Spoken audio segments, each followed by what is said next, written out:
Hey, it's Clarissa with Numerade here. So we're going to do a proof. We're going to start off with our cotangent.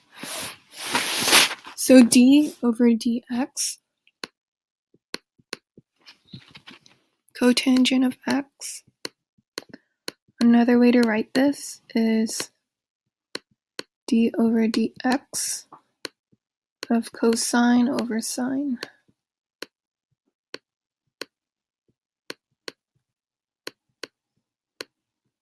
Which is equal to sine. When we apply the quotient rule, d over dx cosine minus cosine d over dx of sine, all over sine